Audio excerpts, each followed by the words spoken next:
Does the channel provide value? Focus on the foundation. I am a travel vlogger. It's always about communication. Build those partnerships. What are the problems that you solve for your clients? Just being ahead on the technological side of things. Leading an organization. You not only want to survive, but you want to thrive. They said it wouldn't last, and they said that you can't drive profitable and incremental revenue through the affiliate channel. But here we are, 20 years later, and the affiliate channel is alive and kicking and generating profitable revenue for thousands of retailers across the globe. Hi, I am Jamie Birch, your host of the Profitable Performance Marketing Podcast, where we talk to some of the industry's best and brightest about their careers, about leadership, and about how to drive profitable revenue through the affiliate channel.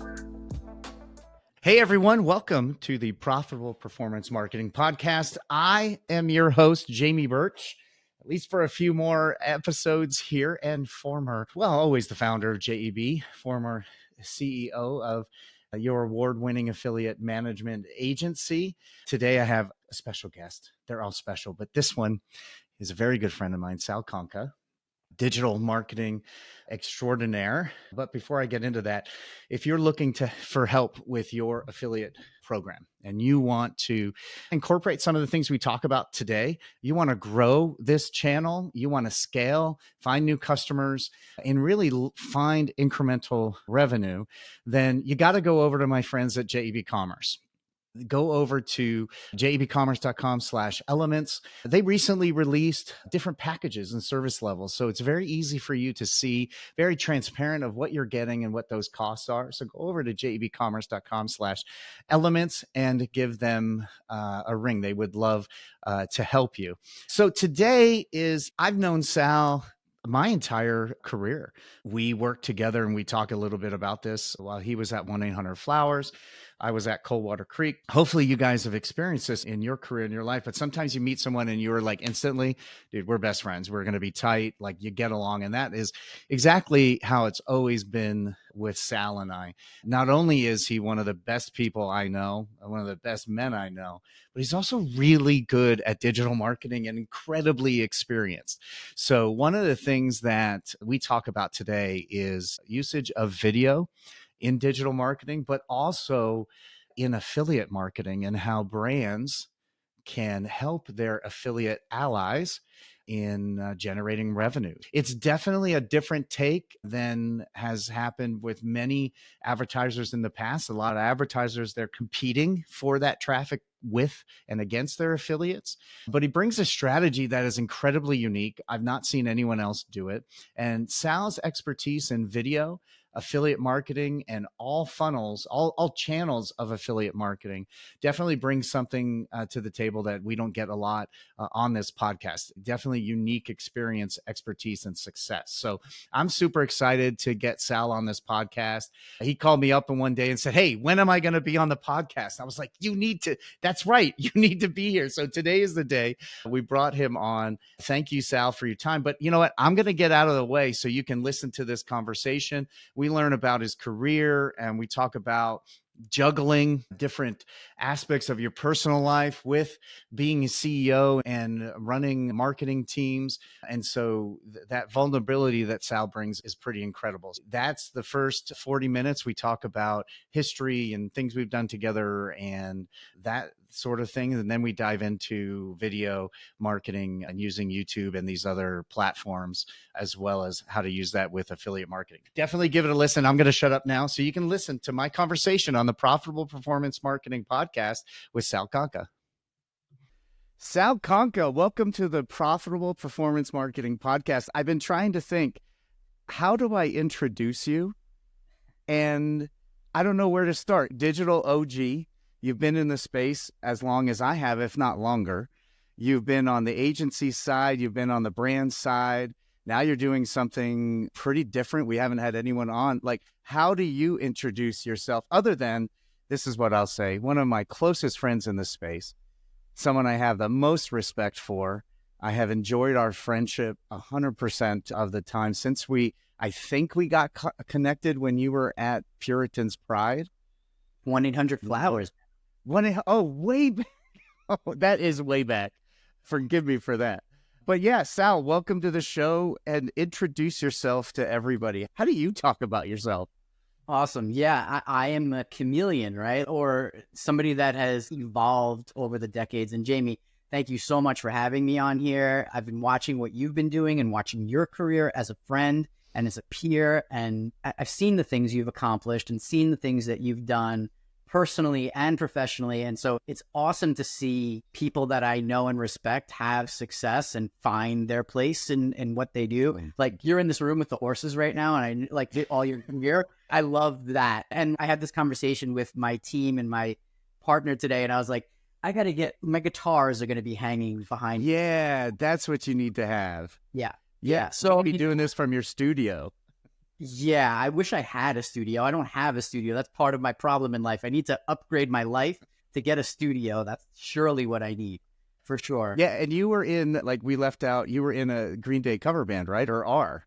Yeah, Green Day tribute band since 2005. We've really tapered that off. The guys and I have had these mini text conversations where we're like, should we do one gig this year? But like a revival. Green Day's on tour this year. A new album just dropped like last week. So we're like always teasing the idea, but life changes sometimes don't permit for that stuff. But we'll see. Maybe we'll do a reunion tour. Yeah, awesome. So were you at, I forget a lot from 2 decades ago, as I'm sure you all do, but I turned 50 this year. So those things are seemingly dropped from memory more. Did you work with, was it Prakash? Yeah, Prakash was my first manager under Francis Cuomo at 1-800-Flowers. That was my second job out of college. I'm a little bit younger than you. I'm going to be 47 this year. So yeah, I'm a baby. But yeah, I was at 1-800-Flowers at the time where it went from 1-800-Flowers to being a .com. So like the significance of that and the generation that we grew up in. You were at Coldwater Creek at the time. And the biggest memory that I have around that time, I was going for my master's degree. So I was going for my MBA. And I met Fran because I was running the American Marketing Association at Hofstra University. And so she came in to speak. She was an alumni and I was there running it. We spoke and I was like, yeah, I'm looking for work. They brought me in and I remember running group promos with Flowers, Coldwater Creek, and Hotwire. And we were doing like recruitment campaigns and like bonuses and like all this wild stuff in 2000, 2001. That was wild. Crazy. That was back in the day. I think we all got connected through Sean Collins, that USAMC chat group. Prakash was probably on it. I was too young. I remember. I had no idea. Prakash probably gave me. So shout out to Prakash Barwani.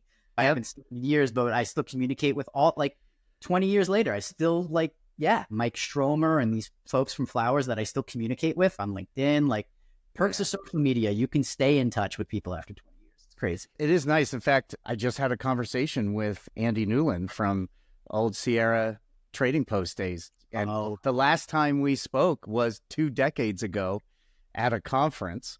There's so many lessons I think people can learn just from what we talked about so far. But I remember those early recruitment stuff. So we would like swap lists. Here's who I got. Who do you have? Make an intro for me. So we did a bunch of emails. Do you remember the package insert swaps that we did? Oh my goodness. Yeah. I remember package inserts too. Yeah. All that stuff. It was, the internet was there, but it was such a baby. So like you were still relying on classic marketing methods. Yeah.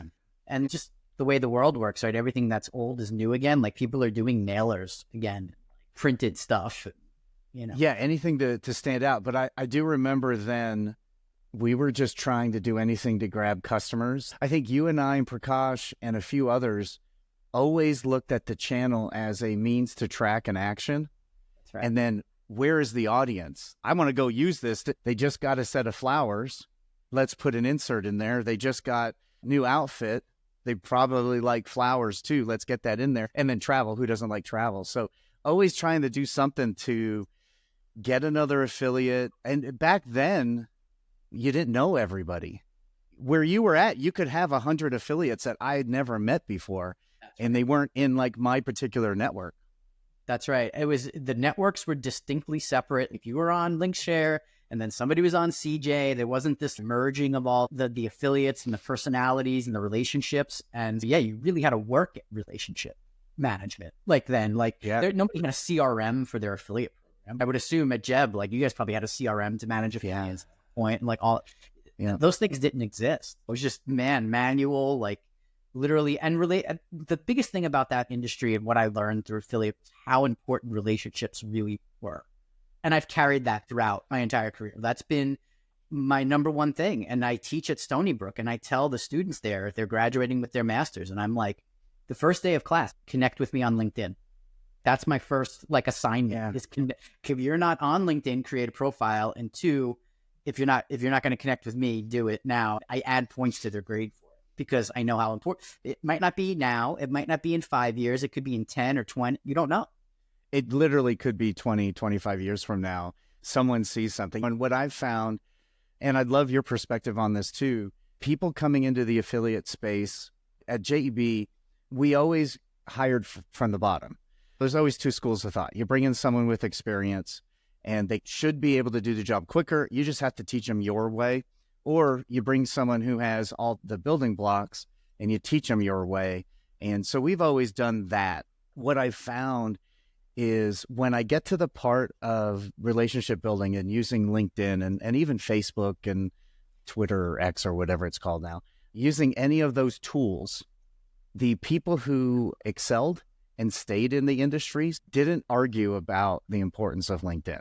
They didn't drag their feet in using those tools to build relationships. They were like, oh, this is what I do, let's go in. But the ones who weren't successful long-term, the relationship building wasn't important to them. And it's so vital. I don't know how many times I get a conversation like I did just this week of, hey, we haven't talked in 20 years, but I've been following you on LinkedIn. Can we talk this week about this need that I have? It happens so often. Exactly. I think about even the way some of the things, like even the Green Day tribute band that you mentioned, right? First of all, I put the band together by posting an ad on Craigslist. That's like, and I held auditions. Like so rock and roll, by the way. Yeah, like I was forming a boy band. Like I'm going to hold auditions. I love this. I've never heard this story. Yeah, please continue. Yeah, the audacity of me to hold auditions. It was like, so my post was Green Day tribute band, need singer, bass player, drummer, and guitar. They're all like, what the hell do you do? I'm the manager. I'm the manager and the second guitar player. I don't really want to be the forefront. But anyways, so I did all that. But when we booked gigs, yes, we did social media and we did advertising and we did all that stuff. But you want to know what brought people to the shows? Me direct messaging people on Facebook going, hey, saw you RSVP'd with the show, heard you're a Green Day fan, would love to see you there. I was doing direct outreach to people. And that, like, for a little tribute band on Long Island, I mean, we went national, but like, I think about some of my clients today and like the affiliate space, it requires the hard work to build relationships, to build a base, to build reputation, to build momentum, like the hard work that goes to businesses, marketing, all of it. Yes, the tools are there. The tools help.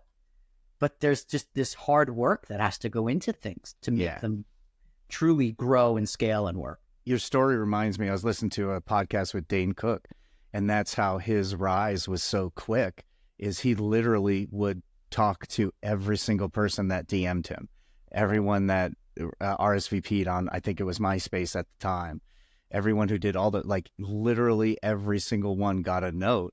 And everyone's like, how the hell did this guy get somewhere so fast? Because he spends all his time interacting with those fans. That's a cool story. I haven't been able to see you play yet, but if you do a Green Day show this year, I will be there. Awesome. Yeah, Sean Collins and I, there was like a point where it was like, we were close to getting us to play at Affiliate Summit, but we never made it happen because Sean was a fan and stuff like that. I had a couple of affiliates, like, you remember David Lewis, right? Oh, yeah. Right. So like when we played a casino in California, the whole band and another tribute band, we flew all the ways to California to play a casino. And David showed up to that show. It was like I had to fly across the country to get affiliate people to show up at my show. It was great. That's so cool. Yeah, I had a few people show up to my wedding. We talk about the importance of relationships. Stephanie Schwab, Beth Kirsch, Rob Key, all showed up to the wedding now almost, in 2 months, I think it'll be 19 years ago. That's right. They all... What was the name of his agency? I forgot you worked. Conversian. Yeah, they're still around. They're doing a lot of social listening. But you've gone full circle. You got your first job in college. 1-800-Flowers came to speak. But now you're doing a little recruitment through the university too, because you're a professor And so tell me a little bit about, how did you get that role? What do you like about it? What's that like? There are a few of us in the space that have gone that route. It's nice to see. Yeah, there's a couple of adjunct professors. I don't know. When I graduated Hofstra and I was a MBA grad, and that stuff doesn't exist in like my LinkedIn profile. Like I don't say Sal Conca MBA. Like I don't put a lot of out in that. Maybe I should have. Maybe I should have talked it up more throughout my career. Maybe it would have been further along. But I always wanted to teach. I used to teach music lessons since I was like 16. So I've always had that kind of in me. Then I was at Jobs, the affiliate agency I worked at, which was Net Exponent, then NetX, then House of Kaizen, if you're looking for them today. I was always training people. Same thing. We hired for passion, trained for skills. I had people working under me. They knew nothing about marketing. I'm like teaching the 4 Ps in our conference room, like stuff like this, right? Like everybody talks about affiliate marketing. Same thing. A lot of the marketing gets left out of affiliate marketing, or at least it did. I felt like it did back in the day. It was very transactional, bottom funnel. So yeah, I always had this in me to teach and wanted to teach. And during COVID, another former colleague that I worked with at Puritan's Pride, so you're talking 15 years later kind of thing, 12, 15 years later, he reached out to me and said, hey, there's this online conference going on. They need speakers for this online event that Stony Brook University is hosting. Would you do it? And I said, sure, of course I'll do it. I had lost some clients during COVID. I was an independent consultant at the time. I was doing anything. Yeah. And I did that speaking gig. And after it was over, I said to the head of marketing, I said, hey, if you ever have an adjunct professor position open or you're ever looking for somebody, just let me know. And she was like all over it. She was like, actually, we're looking for somebody to do this and this and that. And this was in June.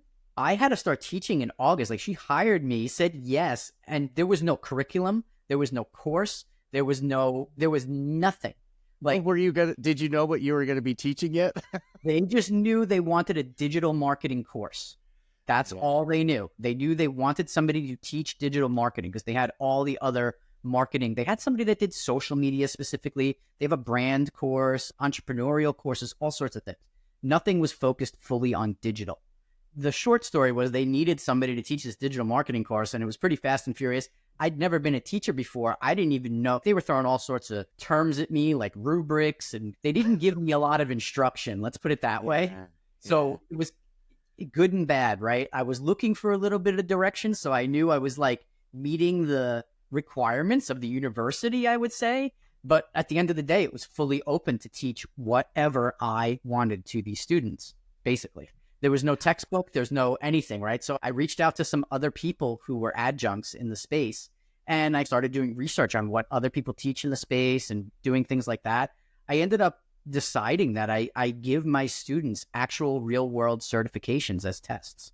For instance, they become Google Ads certified at the end of my class. They become HubSpot inbound marketing certified at the end of my class. They take Facebook exam. They do all this stuff. So I'm teaching in real time these things, but then I'm bringing the real world examples from my agency and my experiences. So I'm showing them some data. I'm showing them behind the scenes. I'm telling them how my biggest clients treat us, and I'm giving them like all this these anecdotal stories.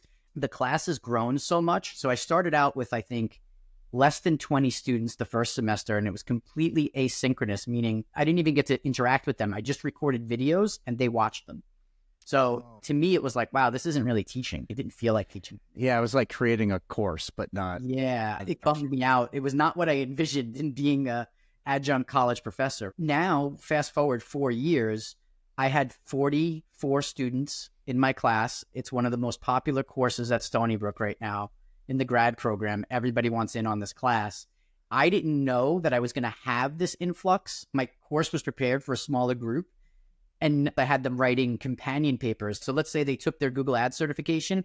They'd also write a Google companion paper with it. So I knew they conceptually understood it, didn't just pass the test. But now I'm like, there's no way on a Sunday I'm grading 44 like a couple of times a semester. There was no way. So I ended up switching to group projects, which ended up being awesome. So I had them writing complete content marketing calendars and a social media plan and an email series, and they worked together, choosing like real brands and changing them, picking promos, writing copy, using AI and ChatGPT, just like we're doing at our agency today. So it was awesome. It was a really great experience this past semester. Can I take this course? It sounds amazing. I'll teach you whatever you want, Jamie. No, it sounds amazing. So when I graduated, I have a BA in finance and marketing. The last class I basically taught the end because it was ecom, but this was e-commerce and marketing in 99. So there was no one in the universities that had been out in the world seen this stuff because it was evolving. I wish if I could have had a class like that.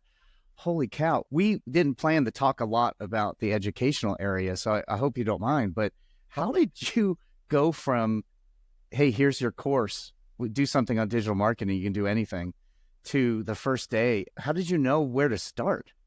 Well, I had to put together a curriculum. I had no choice, right? I'm drawing a blank on what it is, but the curriculum, I had to submit a Syllabus? document. So there you go. There's the word. I had to put a syllabus. Yeah, I'm some professor I am. I had to put the syllabus. My together, kids just started their next semester, so I had to sign all of them today. Right. So the university wanted to see my syllabus. So I had no choice. And I had to put together the 13 weeks and what it was going to look like from a flow perspective. And it really was built upon thinking about overall marketing strategy, customer journey. Like I start them at the ground zero. Like the first class is talking about literally what my opinion of what makes a good marketer. That's how we start the course, talking to them about what real life situations are in like managing clients, managing businesses and brands.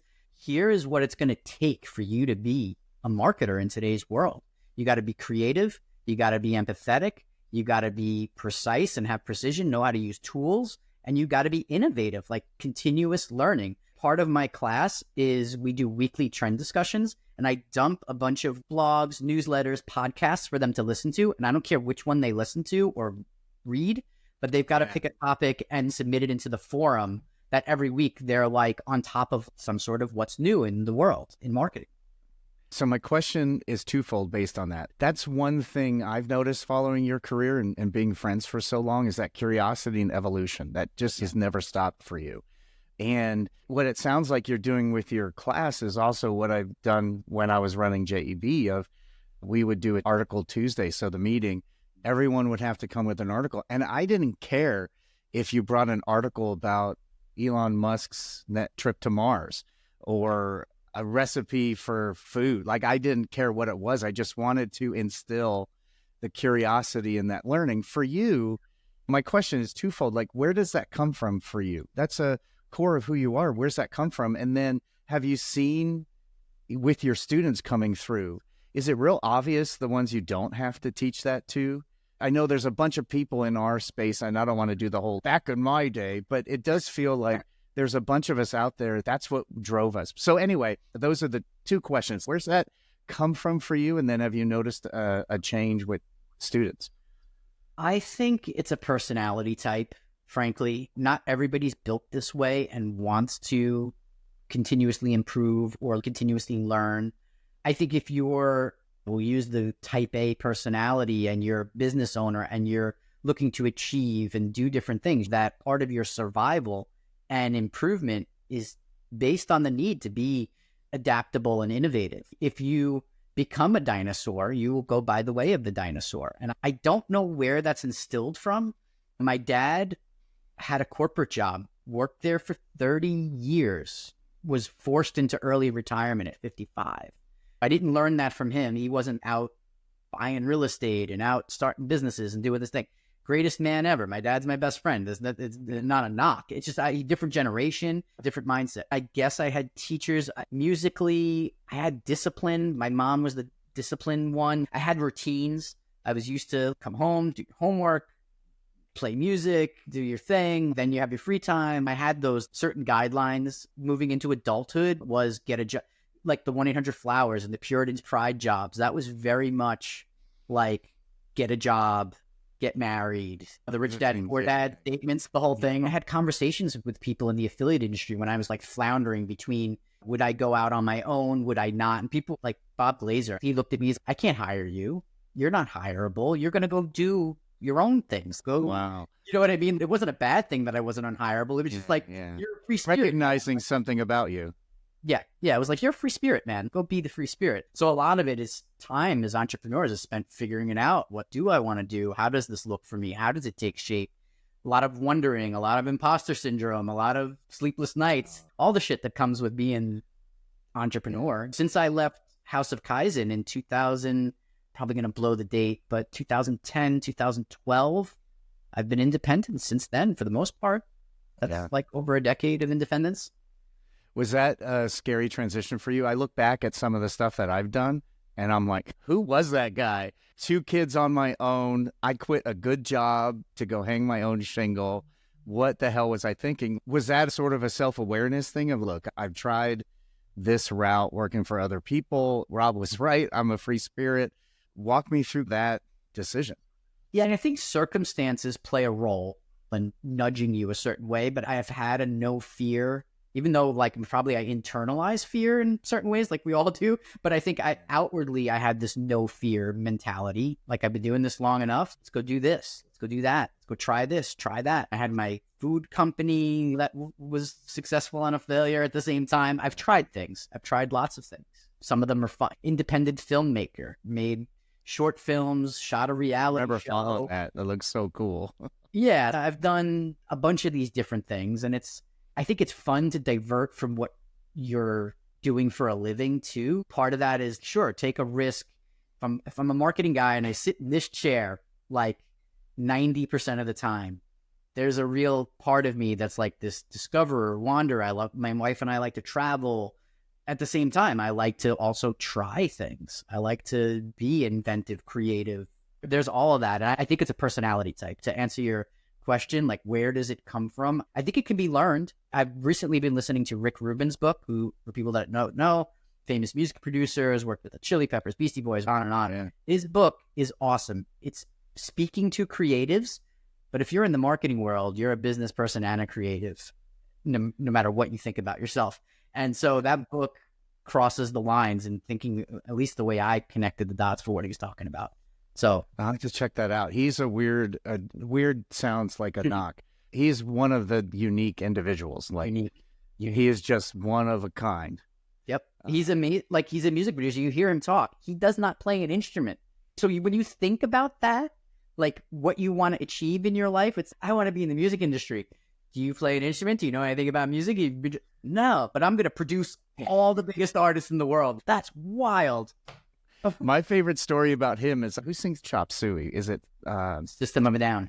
System of a Down. I think it was on that song. There was a hook they didn't have. Yep. And he's go grab that book. And the line that they use that we all know, and I'm forgetting right now, but the line we all know and sing when that song comes on came from just a freaking book. Yeah, it's the bridge. Yep. Anyway, I wanted to ask you, you have an MBA. For the listeners who are younger and looking to get in the space, did you find that useful? Do you encourage your students to go and get that advanced degree? I've had this conversation, and honestly, the answers are all over the place. And I think because people are so individual by personality type, what people need in their life, some people thrive on structure. Some people thrive on free will in it. So for certain people, and like anything, your MBA is the same as going to a networking event. It's the same as taking a sales call. It's the same as having relationships. What you put into them, you will get out of them. So if you're in your MBA and you're just coasting and you don't really give a shit about it, and I've got, out of my 40 students that I had last semester, I can see the ones that do and the ones that don't. You can see it's personality types. Not everybody's meant to be a business owner. So I think self-awareness is really important. Who you are, what you want out of your life and lifestyle, because lifestyle is important. Do you want the burden of, and what do you want the MBA for, right? Yeah. If it's to network and meet people, and those people are going to be the ones that it's like joining a fraternity or a sorority, right? Are you going to take advantage of the benefits that are there? Or are you just going to show up for class and go home, not talk to anybody? I just want the piece of paper. What I can say is the piece of paper alone will not advance your career. It won't be the thing that advances your career. Some people may look at it, if you're going to an Ivy League school, and I never went to an Ivy League school, so I can't say, but I would assume if you've got an MBA from Harvard, it holds a lot more weight than an MBA from Hofstra or Miami or wherever other schools are out there. There's always benefits. I think it just depends on how you're going to approach them, how you're going to, I don't like the word leverage so much, but leverage those skills and Maximize. maximize. I think that's what it's about. I think the world is changing. I've got a 14-year-old. Will he go to college? Like, the world is changing so rapidly. The education is free online. I have these thoughts internally about myself, about what I'm teaching. The university has come to me and said, hey, a lot of students don't want to come to class. They want to be just asynchronous or doing it remote and whatever. And I'm like, I'm so old school. I'm just like, that's not really the experience I want to give. The whole point of being in my class is I'm giving them real world education. So that can't be done. I would think like part of your job as the professor is to also see where someone's struggling. I remember my first semester, I took an econ class because I had to. And that prof pulled me aside and said, you haven't missed a point all semester. You just get this. You should go into economics. This just comes naturally. And the asynchronous, if he was just talking to me or I was watching his videos, he would have missed the opportunity. I would have missed the opportunity to hear probably for the first time, like, I'm naturally gifted at something. Right. And that's a huge part of that. So I would think, like, when we hear about, I love YouTube University and Udemy and all of these other things, I use them all the time, but there is something different about being in a classroom. It's the same problem I have with audiobooks. I tried doing audiobooks this year. I was committing to it. And I'm like, you know what? I'm very passively listening. I'm not attentively listening. I'm listening to it like I listen to a podcast. When I'm sitting down and reading a book, you're doing two skills. Yeah. It's a whole different thing. So while all these technology shortcuts and hacks, like there's jokes, there's all these memes online. I don't know if you're familiar with these guys like Chris Crone in the real estate space and some of these heavy hitters that like entrepreneurial, they're the ones that like, they own the jets. They own like private jets. They wake up at 2:30 in the morning. Their day is, I'm up at 4 a.m. I listen to a book on 4X speed while I'm on the treadmill, and my wife and I are also doing our meditations and like the whole thing. I've seen that video. I've seen that exact video.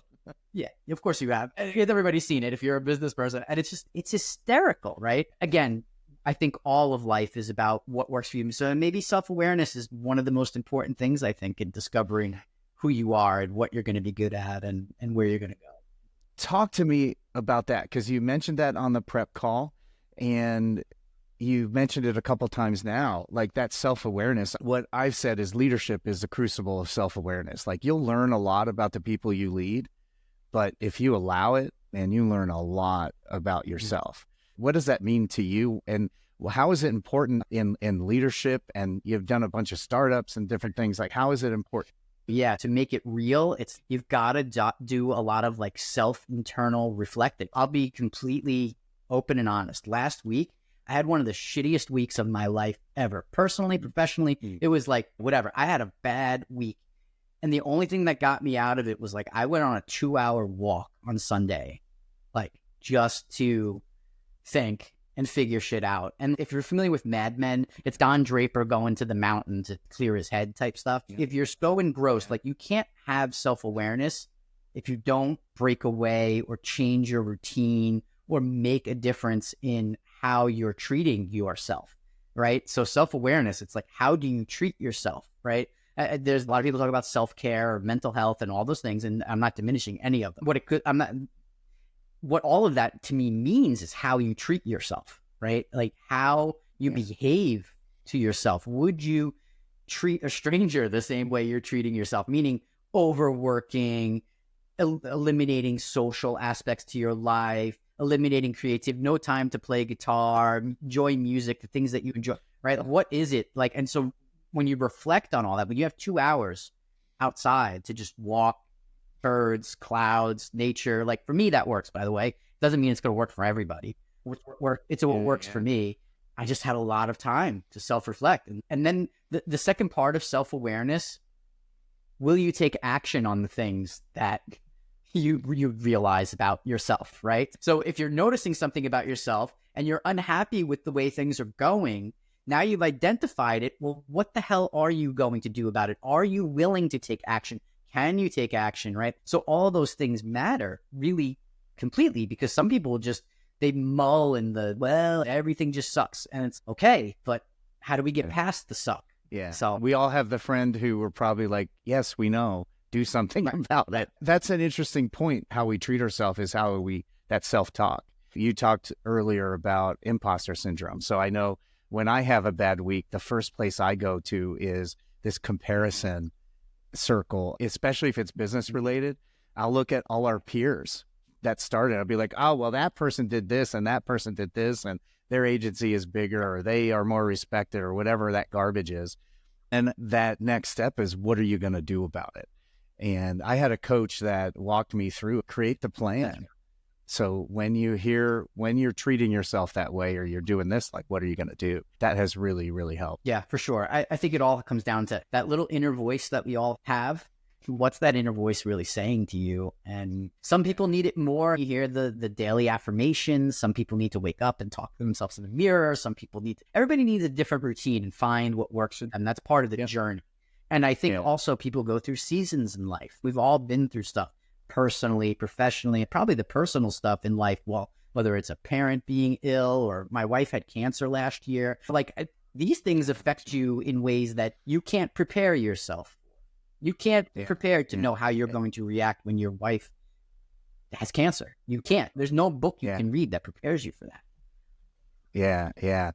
And we talked a little bit about that day, because of the day you found out your wife's diagnosis, you had two sides of the coin going on completely. Talk to me a little bit about, you'd just given the CEO position of your current role, and then Yeah. In the morning, so my partner, Pat Grady, who's the owner of Windfall Media, he was looking for a CEO for the business, and he has another agency called Amazing Ads. And Windfall Media was meant to be a separate division, completely separate company, focused on video marketing and lead generation, financial services, and high-ticket item companies, high-ticket sales organizations. And Amazing Ads is focused on e-commerce, Amazon businesses, Shopify stores, and things like that. So the talent set and the tools that we needed to build were completely different, right? The disciplines we needed and all that stuff.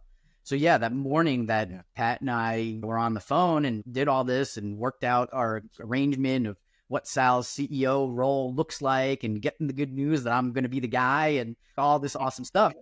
Here we go. It's like the thing. And in the back of my head, I knew my wife had these appointments. I knew that there were undertones of this, but when she came home that afternoon, she had gotten the call and in that moment, it was like very clear to me that I had to be a different person. You can't be the same person, be a CEO and be a caregiver, essentially, for your family. Like, literally have to be a different person at that point in time. And I don't know what made me think that. I don't know. It's just in the moment, that was my thought. Is I need to be a different person. So it was just a lot more self-reflection, and, hey, probably need to work on my health, my overall health, mental health, like all these things. And I've been following a lot of people, the Joe Rogans of the world and others that are like carnivore diet, mental health, this, right? All these sorts of things. So I was like, you know what? It's time for me to start just trying it. Let's just try and adopt some new lifestyle habits and stuff like that.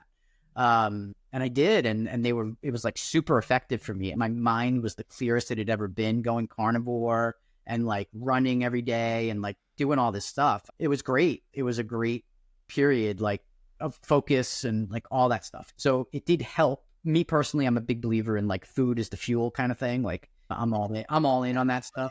What you put in, what you put in, food, spiritually, what you read, like all of that has an impact. Exactly. So yeah, a lot of that had to do with this shift in who I had to become to be able to manage both of these high pressure situations, right? Not that my wife's diagnosis was high pressure, but like being a CEO, and I would count. That's what I would. Yeah, I don't know what the holy cow. Yeah, it was appointments and being emotionally supportive and mentally supportive. Right, she is the one that needs all the support. I have to be the backbone. So yeah. Well, I love that you step back and it's like, okay, 2 new roles, and I can't be CEO here, and I'm not husband over here. Who do I need to be for these things to go through it? That's awareness right there. A lot of people wouldn't have done that. In fact, I know a lot of people who would have just given of themselves unto nothing, but to realize I have to take care of myself first. That's a huge thing that a lot of people struggle with. Listen, I've had my days. I enjoy my bourbon. I'm like, I'm not perfect. You know what I mean? I'm only human too. There's only so much I can take on. And I think that's okay too. Like my wife and I have talked about it. It's been over a year now. I need a little bit more. I got to be me again a little bit kind of thing, and have those things in my life like music or whatever it is that give me an internal boost, that type of stuff. So, Yeah. And your wife is doing well? she's cancer free today and doing well and all that stuff. Man, that's amazing. So good to hear. So let's dive into, where are you now? For 40 minutes, weaved in your career and mine, but where are you now? You've done a lot of video, and that's one of the things I want to dive into today. So talk to me about that transition, where you are now, what that agency does, and then I do want to get into, you called it flanking allies. I do want to get into that. So let's go that direction. But how did you, why video? And when I went independent and left, so after my stint, 2010, 2012, when I went independent, I had formed a partnership with some other people, and I was a partner at Streamline Marketing, the affiliate marketing agency. But at that time, I already had this like desire to move into social media content, and I was like learning Twitter, and I was learning Facebook, and I had some side gigs because the people that I was talking to were not like the big brands that I was used to managing. Like I had Dick's Sporting Goods and Audible and all these like huge companies doing affiliate marketing before, right? I'd managed affiliate programs from the largest brands in the country. What else can I do? If you go down my roster of clients that I've worked with, and I guess that's part of the, hey, what's next? How do I do something more? What's next? And it was like, I started working with a lot of like smaller businesses and small companies and like startups and local businesses. And like, that's maybe how I got the flavor to be more entrepreneurial and all this stuff. But at the same time, they needed more than affiliate marketing. Many of them didn't even need affiliate programs. So it was like, what else can you do? A lot of that was media buying. So I started learning like programmatic advertising. And I had already been exposed to Google ads for years because the agency I was at prior, we did affiliate marketing and Google ads and media buying. And I was the head of media for North America when I was at House of Kaizen before I left. So I was already multi-channel to begin with. So in the content world, in the context of content, I don't know, video was a thing that just I enjoyed. I always liked the camera, but I had zero skills as a kid or whatever. Like I liked taking pictures, but I didn't really know. Nobody taught me anything. Nobody said. I remember as a kid, my dad always had this really cool camera. And to this day, if I asked him, I don't know how much he knew how to use it or not. He just had this really cool camera, and he used to take a lot of photos. He probably knew what he was doing. And I think somewhere in the back of my mind, I liked this thing with the camera. And so I wanted to learn video more and get it in my hands. And then one of the guys in my band, the Green Day tribute band, he was making independent films with his buddy, and they were doing stuff, and they invited me along to do sound one day. So I get in the car, and they're filming this thing in the car, and like the sound, and then being the person that I am, I was watching what they were doing and like setting up for a shot. Or I was like, so why is the camera over there? Why don't you move it over here? And then it was like, why are you doing it this way? Why are you doing that this way? And I was like, it would be better if you did this. And they're looking at me like, you wanna take over? Yeah, you want to take this job? Yes. But it was all fun stuff. Like they were doing it for themselves. It wasn't client work or anything, but I got a taste of this camera thing and video. And so then it was like podcast, YouTube, learning all these skills, really learning the camera. In one of my transition periods as an independent consultant, I was out literally camera in hand, shooting videos, commercials, social media videos, like doing all this stuff, right? I remember you posting those, and I'm like, what are you doing? Yeah. And so I was doing that stuff. But boy, being an independent like film or video creator at the time, it was before TikTok, but it wasn't as sexy to just be like, hey, I'm a guy that can film 30 videos for you in a day. This is pre-COVID. And so finding work, unless you were truly like this professional videographer, I found it hard to find work, I would say. Getting work as an independent videographer, I was like, this is going to be a slog. Like I would add it on if I had other marketing things, because I was still consulting with people for affiliate marketing. I was running social media for people and doing other things. So I was building my skill set, right? People today, they love all the term, they call it skill stacking. That's what I did, like skill stacking and learning different things. And then building my own startups, having the video production company, launching my own podcast, having the food brand. Like I was just doing these things on my own for my own businesses and my own projects. So when Pat and I were talking about this and what they needed at Windfall Media, these clients, these high ticket sales, educational products, they all, I'm sure you've seen it, the 90-second explainer video. Hey, here's the 5 things you need to know about real estate investing, like that type of stuff, right? So knowing how to, one, script a video like that, how to target audiences, what are the audience's pain points, like really understanding how to put together an ad that speaks to a lead generation or sales tactic. It's not that I'm the only one in the world that does this, but somebody needed to fill that role that understood really video and combining that with an overall marketing strategy for these businesses. The agency was founded on YouTube ads and video marketing at Windfall Media, servicing real estate and legal and accounting clients, things like that, financial services, education. We did and have been doing a ton of that. Started to add on channels. We built a team. 2 of my employees are former students at Stony Brook University. So I hired 2 students out of there, and same thing. Saw the best and brightest and said, yeah, get over here. And they've been great. And we've got a social media ads expert. I've got a director of SEO. And so we built a team there that I'm very proud of in the last like 18, 19, I don't even know what the true date is. What are we, January? So over the last year and a half, let's just call it year and a half-ish or so, right? So we did that and built it up, and things were going really well and are going really well. That's been the journey at Windfall, and it's been just exciting to do that. And with what I do, I'll say the Stony Brook piece is so crucial because it keeps my skill set and knowledge of marketing up at all times. I just doing the HubSpot certification with my students.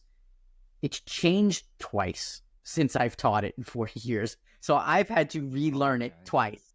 Yeah. So it's one of those things that like I'm learning as they're learning to a degree, but I bring a lot of the experience to the table. And now it's stepping away from the day-to-day strategy bits. I'm involved with our largest clients from a strategic perspective, right? Because it's, again, full scope, like when you're managing multiple channels, and you got to really understand how they interact, attribution, what's top of funnel, bottom of funnel. You really have to be all in. Yeah. So it's been a great journey there. And the next stage is coming. We are merging the agencies now. The next stage is merging the agencies. Oh, fantastic. Windfall Media and Amazing Ads are going to merge, and I'm going to be the acting CEO of Amazing Ads.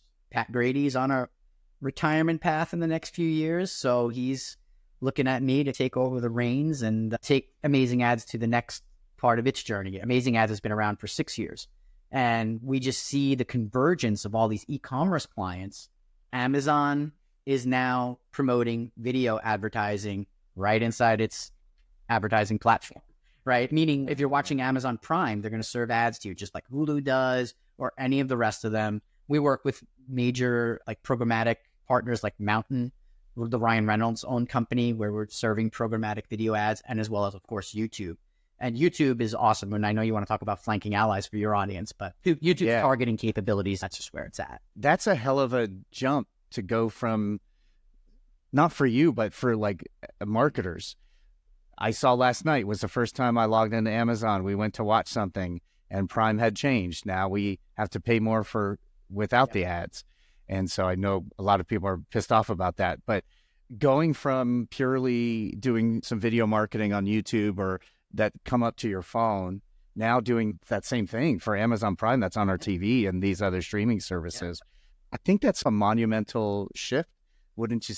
It is. It requires a completely different ad creative asset. The platforms, Google, YouTube, Mountain, all of them are using AI to inform their audience targeting and decision-making about who gets served what ad. So they're getting simpler and simpler to run. Mountain is a self-serve platform. YouTube's a self-serve platform. Amazon Ads is a self-serve platform. The startups and the businesses, if you own an Amazon business, on the Amazon side of things, so many entrepreneurs, they buy and sell these Amazon stores. I bought an Amazon business last year. One of our clients is Quiet Light Brokerage. They help people buy and sell 7-figure e-commerce businesses. Many of those people that do that, they're business people, entrepreneurs. They know how to buy and sell businesses. They understand inventory management. They understand sourcing, production. They don't understand these platforms. And so as automated as they are, it still requires a marketing mind to understand the type of creative you need, and the creative will be the thing that sets you apart in the future, because the platforms are becoming more AI. Google's moving to PMax, Performance Max campaigns.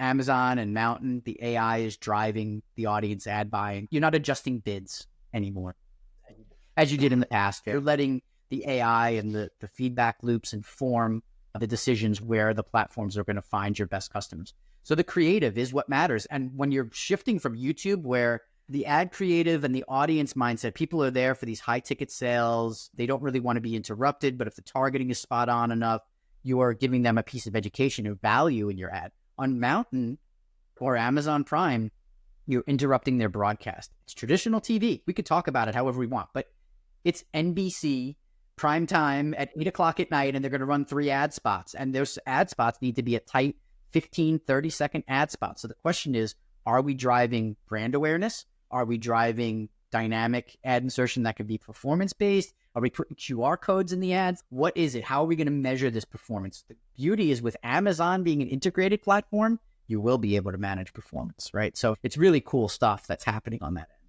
I think a lot of creators were worried that all these tools are going to commoditize what they do.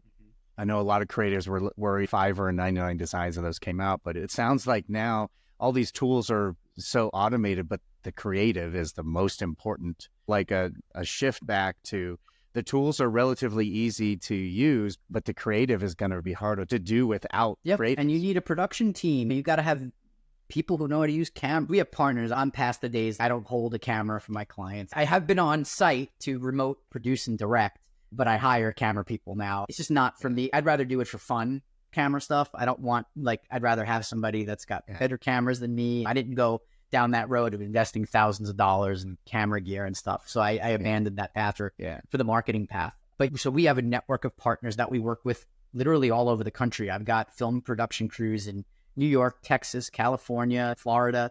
We could find people to shoot this stuff. UGC content, there's tons of platforms, and I'm sure in the affiliate space, I don't know if you've come across these, but Billo and Join Brands.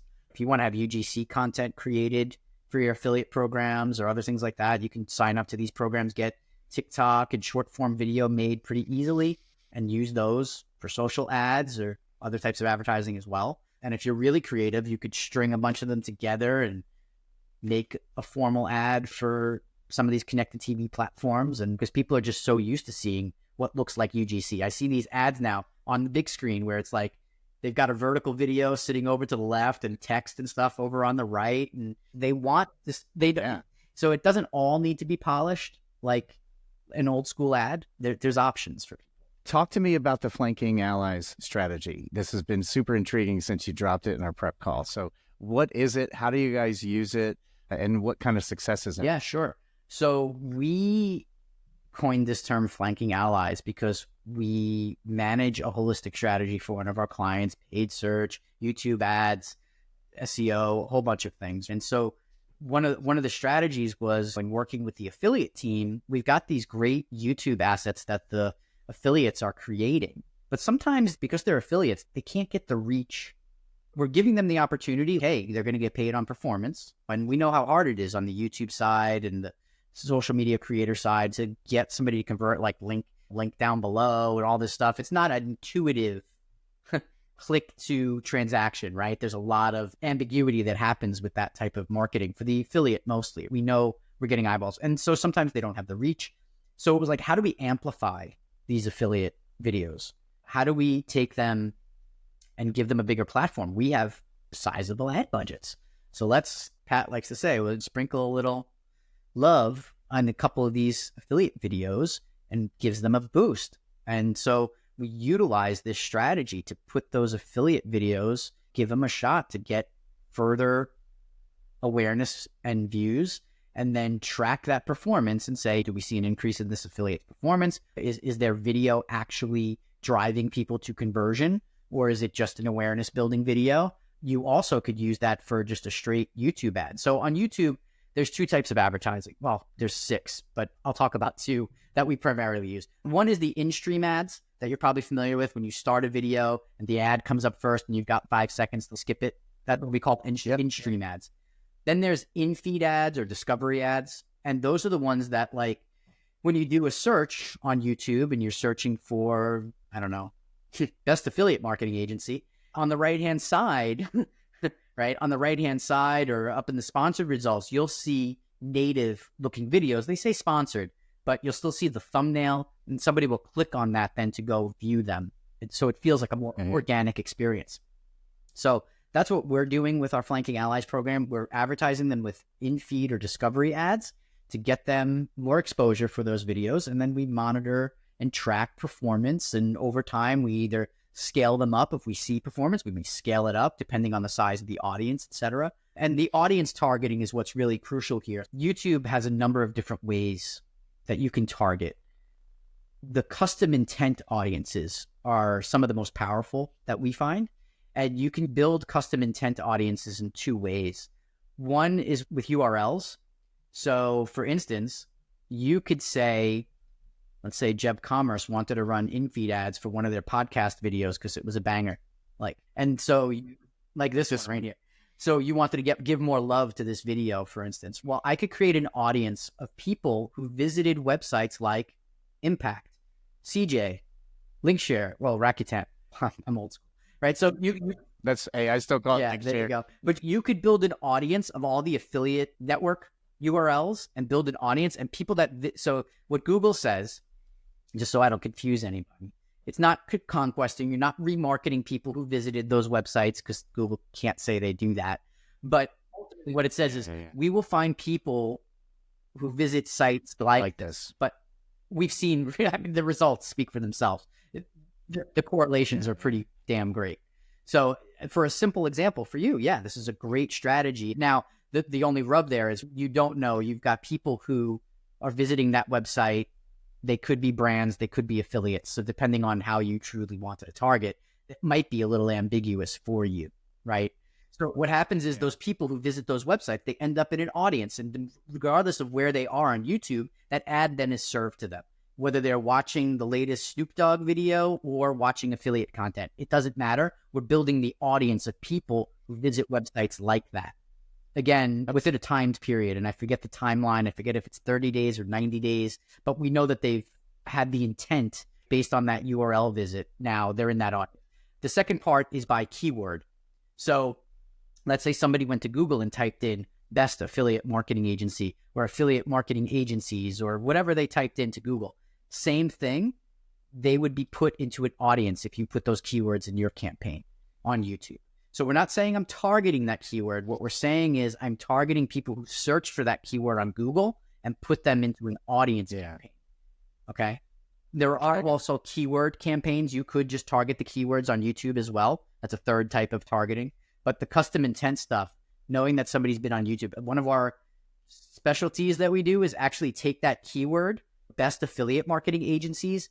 We end up building a keyword intent audience out of that.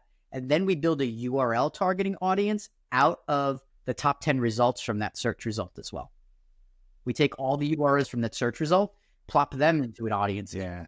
So there's so many ways to utilize.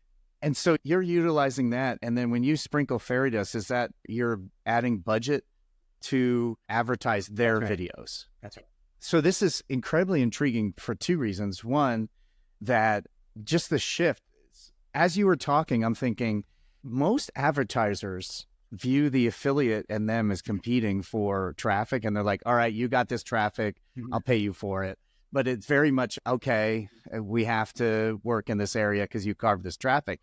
This is a completely different, like, we're going to come beside you. It's sort of like, I know your potential. I want to help you drive traffic so I get some. But think about the benefit to the advertiser. The advertisers, they didn't spend any money to create the creative. They didn't spend it. I didn't have to go hire a video production crew. Think of all the money they're saving by not going out, and somebody is talking on your behalf instead of the brand talking themselves. Yes, the affiliate has to have the proper affiliate disclosures. We also have rules for them that state they're not allowed to talk about. We will only sprinkle fairy dust if you don't talk about competitors in the video. So you've got your rules that they have to abide by if they want to take advantage of that. And it doesn't mean every one of them is going to work out. Video doesn't convert, the traffic doesn't convert, we cut off the hose. That's it. And I would assume you'd work with them so that that tracking is set up so you can look at that video and you can see that piece of creative generated. You're not looking at affiliate overall did more, but you can see like, hey, the fairy dust was sprinkled here and here's the result. You can either give them specific unique URLs in their description to track that video. A lot of ways you can do that. And in your YouTube advertising stats, things like view rate, engagements, and all that stuff. So there's a lot of different ways you can measure it. And YouTube world, when we deal with YouTube channels in general, because we manage some YouTube channels as well for clients, there's 3 reasons or 3 things that a YouTube video will do. One, some videos are better at generating subscribers. Some videos are better at holding people's attention. And some videos are great at sales and conversions. Not all videos can do all 3. So you've got reasons to want to use the video that's going to drive more view rate. You need to be doing all those 3 things. And if an affiliate is doing a better video to do one of those things, why not capitalize on that? Did you find the 2 things I'm thinking about is, one, that seems to be a shift in how advertisers will look at how to use affiliate marketing very cooperatively. I think that's happened because affiliates have done such a good job of creating their own brand. And if you want that traffic, you're going to have to work with that affiliate. Did you find it difficult to convince clients to use YouTube and use the affiliates content in that way? Was that an obstacle? I think it's hard. I think it's hard to find the right client that does understand it for sure, and that has not only the mix of channels and diversity in their marketing strategy. Some brands, they're just so linearly focused on like performance advertising only. They don't even think about brand awareness, to their own detriment many times. Usually 2 different divisions, like even in the same. That's right. So the fact that like certain clients, where as an agency, we're managing multiple channels, it puts us in the position to be able to do those types of things. But we're agency, we work with other agencies. Like we would love to work with an agency like Jeb and say, hey, you got any clients that you want to have YouTube spend managed for the affiliates? We'll come in and do that for them. So I think there's opportunities all over. And I know the owners, so I'll make an intro. I would love for them to work with you too. So tell me, like, what's an ideal client for Windfall? If they're listening, tell me about them and what really works that you guys can really make an impact with. Yeah, well, Windfall Media is going to go away in a few weeks, months. By the time people listen to this, it'll be fully merged. That's a big deal. Thank you. Yeah, it's exciting times. We're in the middle of building all the things to make that merger happen. We're 60 plus clients and 50 million in managed spend, and we're a global company.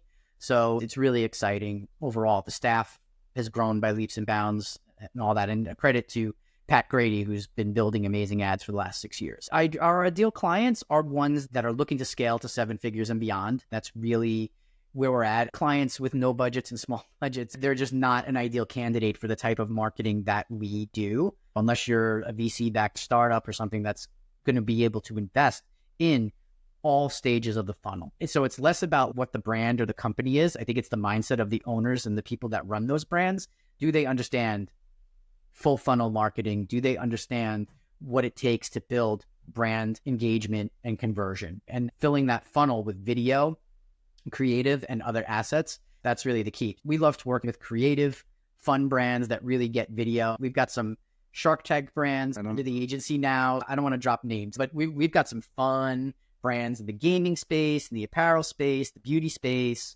home.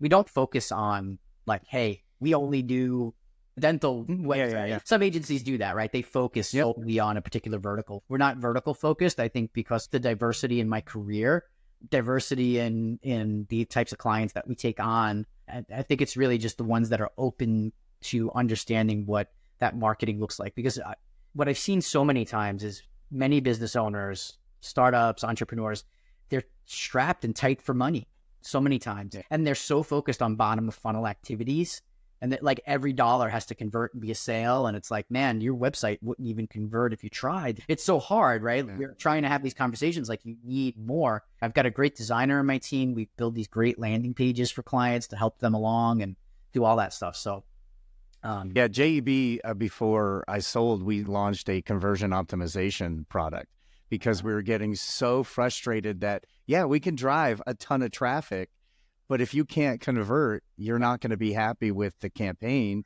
And first, we got to make sure your website converts. And there are so many, especially in the range you're talking about, that They found a niche, the product worked really well, but as far as working on the usability of the site and all that, they never got to.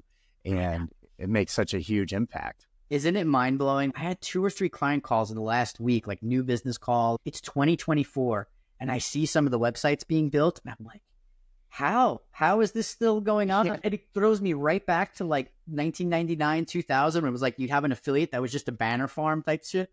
Yeah. If I see a new site with a hit counter, I'm out. I'm out. Awesome, man. Well, thank you so much. There's a whole other episode I want to go through with you of the full funnel marketing. I think that's a really big thing. So I may ask you to join me again.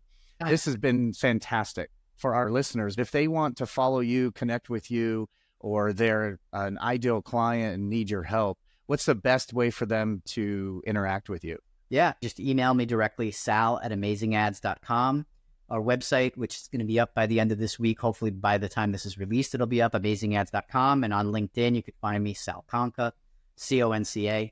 I'm happy to talk to anybody. And even if you're not a client, I'll just say, I love helping entrepreneurs. I love helping business owners. If you just have questions about YouTube, like YouTube advertising specifically, I'm happy to answer any questions. Just shoot me a message. Okay, I will have many questions for you that I will take you up on that. Sal, thank you. Appreciate your friendship over like 25 years. Yeah, man. And your expertise and your vulnerability of talking about some difficult things. I'm so happy your wife is cancer-free, and I can't wait to see you and your band. So you got to do one show. One show. I turned 50 in December. We're having a big, we call it a hootenanny here. We're going to have a band. You're definitely invited to that. So I just got to know when the show is, and I'll be there. I hear you, man. Don't they have bands at all these like horse, like the rodeos and stuff, man? They do. Get us booked. Okay, I'll get you booked. That'll totally happen. Awesome. Well, Sal, thank you so much. And for our listeners, I'll include all that contact info at the end. This has been my pleasure. Thank you, Sal. Me too, Jamie. Take care. Thanks for having me. Well, first off, talk about a jam-packed last 15 minutes of this podcast episode. I was going to book this for 2 hours, forgot to book it for 2 hours. Sal and I could totally talk for another 6, I'm sure. And we will do our best to get Sal back on the podcast and talk about that full funnel marketing. And I'll dive a little more into video advertising as well, especially with the new changes with the connected TV and what Amazon's doing.